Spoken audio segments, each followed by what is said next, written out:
My name is Harold Torrence. I'm an associate professor of linguistics at the University of California, Los Angeles, or UCLA. And I wear two hats. I work on African languages and I work on Mesoamerican languages. So in general, I really like linguistic complexity. And so languages in West Africa and languages in Mesoamerica actually have both of these qualities. So in particular, the languages of Mesoamerica are incredibly grammatically complex and rich. And another thing that attracts me about these languages is that there's so many of them and there are so few people that actually have written on them in terms, sort of detailed documentation and descriptions of these languages. So there's a huge amount of linguistic richness in Mesoamerican languages, and so that is the thing that interests me about them, because it's sort of at the nexus of my interest in how sentences are put together in syntax and how words are put together in morphology and sound systems, because many of these languages have incredibly complex sound systems.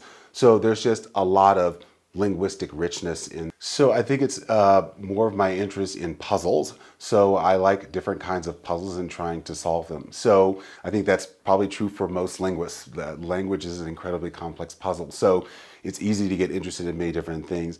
In my particular case, I really enjoy sort of working on say languages I don't know, where it's really hard puzzles, that I can't solve on my own, and it always involves collaboration with other people. In my case, my native language is English, and I never work on English, so I'm always working with native speakers. And so I'm interested in sort of what languages have in common and the ways in which they're different. And so working on languages that are less commonly studied is a very good way of understanding how sort of varied human languages are, but at the same time, it gives you sort of a really strong sense of how the common core of human languages. So what do all languages do? And so one of the interesting things too about studying different languages, or languages that I'm not a native speaker of, is that aside from this sort of sense of problem solving, it's that you get a sense for, again, how sort of richly varied human languages are in the things that they do. So every language has ways of asking questions, but there are just many, many different sort of ways of doing it cross-linguistically. And so it's those kinds of things that I enjoy. I should also say I enjoy reading grammars. So I will, Google a language that I've heard of and see if there's a grammar for it. And so years ago, I had Googled, Mishtek, and I came across a dissertation. I read it and I thought, oh, this language sounds really, really interesting. Too bad I don't know any speakers.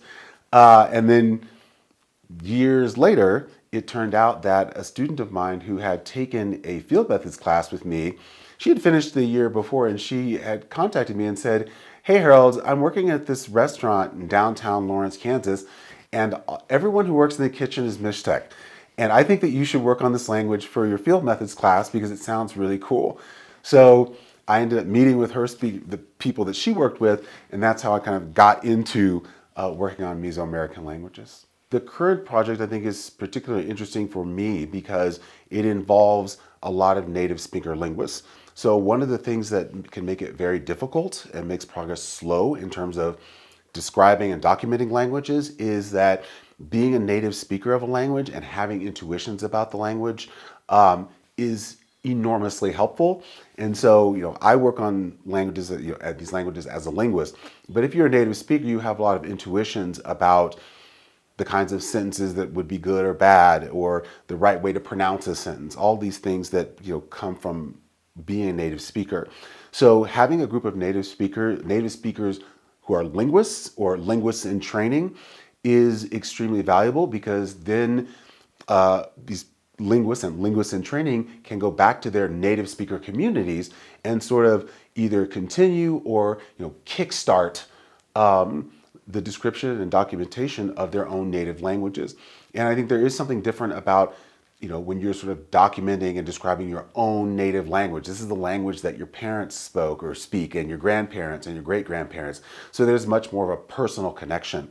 And so I think that if we can train many more native speaker linguists, that will, first of all, help to raise the status of these languages, and it will also speed up greatly our ability to describe and document these languages. And so that's why this project is, I really like this project because, again, it's sort of bringing together native speaker linguists and also people who, like me, who are not native speakers of any Mesoamerican language, and sort of bringing together these perspectives and saying, hey, let's see what we can figure out about particular areas of the grammars of these languages. And now everybody, now that we've sort of brainstormed together about this, now everyone let's go out and document these languages.